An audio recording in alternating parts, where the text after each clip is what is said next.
Hey, how are you doing? I'm running a little late today with the upload, so we're gonna try something new today. We're gonna do a story time on ProRevenge. You okay the project for the whole team? Great. Turn it into the professor tomorrow. The story happened a couple years ago in university, a place with a lot of privilege, talking children of doctors, engineers, and wealthy business people. This didn't constitute all of the population, but a hefty amount. I, myself, do not come from privilege, but I was here because it was the furthest away from my parents I could get. The reason this is important to the story is because I took my education seriously.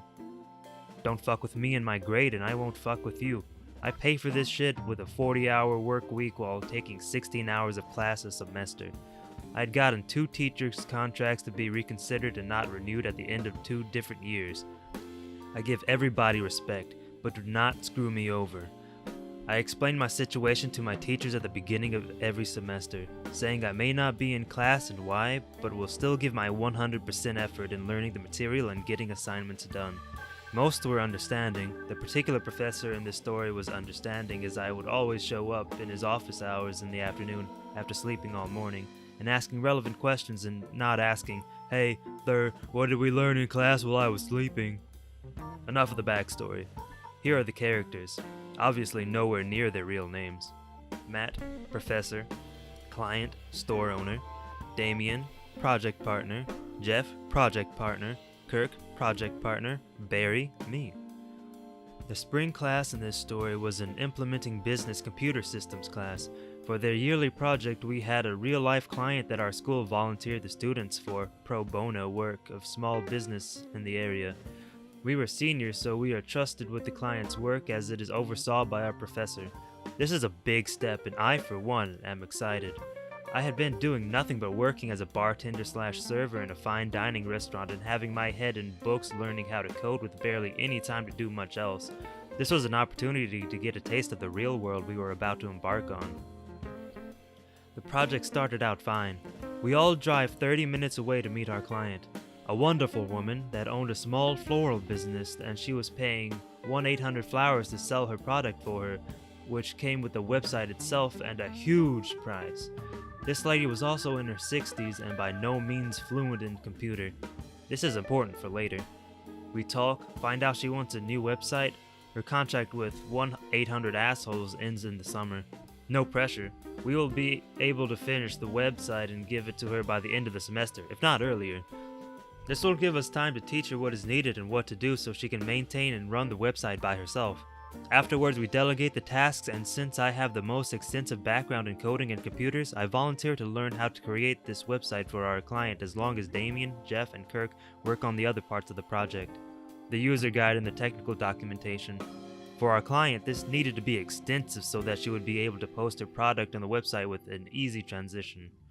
As we weigh our options over the next week, we come up with some proposals to the client and we set a meeting to go over these on a Tuesday, the day everybody is the most free in their schedule, the following week.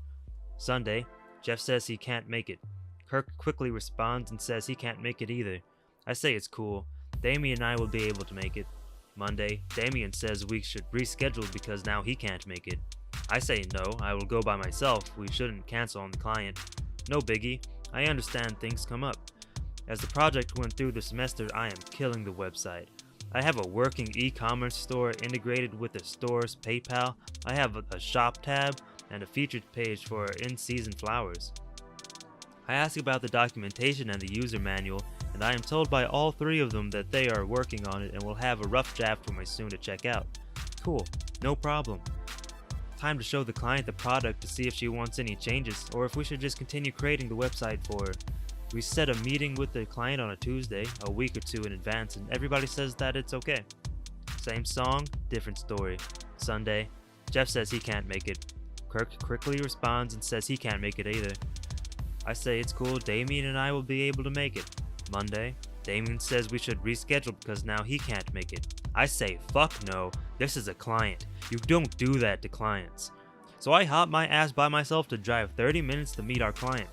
I show the client the website and she's happy with the product and asks us to continue, and she is excited for the finished product.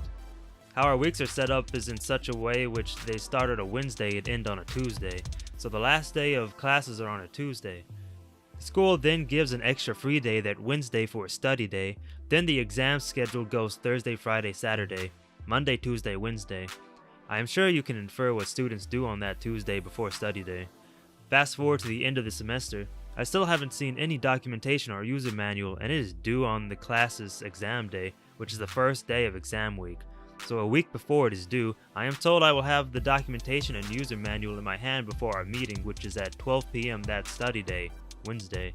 I receive an email at 11 p.m. on Tuesday as I am getting off work, and I see that it's the technical documentation and the user manual. I open it up, promptly get pissed, turn off my laptop, play some Xbox, and pass out before midnight. The reason being, technical documentation was one page and did not contain anything about the database schema used, the website language, the PayPal information, or the emails registered. Just a URL and some other information that wasn't important and was half a page long. Remember how our client was in her 60s? The user manual was 1.5 pages long and, I shit you not, contained about 5 sentences and 3 pictures with an arrow. Zero explanation on how to use the website. Come to the meeting at 12 p.m. I show up and wait about 5 minutes. I then text everybody asking where they are at. No response. I started looking over how to fix the user manual since I obviously have to start over. While I'm working on it, I haven't said anything, and then Damien walks into the room. Damien: did you get the docs? Me: yeah, you guys really think this is finished? Oh yeah, it should be good to turn in. I don't know, I think we should add a little more. This is for our client. She won't understand this. Where's Jeff and Kirk? We all got fucked up last night after finishing up the documentation. They're probably still passed out. Also, I'm turning it in tomorrow. If you want to do anything else, go ahead. But whatever I am turning it in. I think it's ready to turn in, so I won't be doing anything else. I have other classes to study for. I already have an A in this class, so it doesn't matter to me, and Kirk and Jeff have A's as well, so they don't care at all. Perfect. He said the magic words and then he left with a flash drive. I immediately went upstairs and told my professor, Matt, everything. I said I don't want to leave my client hanging. Yes, my client, not ours. Matt said that he completely understands and even commends me for wanting to stay on top of everything and not give our clients a bad taste for our students. He then asked why. I simply stated, what you are about to receive tomorrow for our project is completely unacceptable. It is unfair for us and for our client to leave her hanging. I showed him the website, which he likes, and then I showed him the user guide and technical documentation. I asked for an extra week to finish the documentation and user guide, as I had a plan for what it should be and needed time to create it all. Matt said absolutely, but forget about the documentation. You obviously know what's in it, just focus on the client. So I created user videos with dictation, drove to the client and showed her how to use it all, where to find the videos. I even created a program that had all the videos inside so she could have it on her desktop, and the program pulled up the video of her choice for whatever she needed help with some buttons so she wouldn't have to search folders for the videos. I gave her my contact info and said I'll be here over the summer if she ever needs help with the website or has any questions, and I can swing by. After all of this happened and afterwards, I gave an update to Matt, who also had an update for me.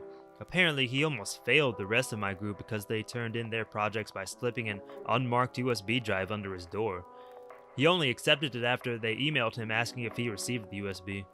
Matt also called our client to verify my story of the fact that they never showed up for client meetings, and the client told him I was the only person that has been showing up.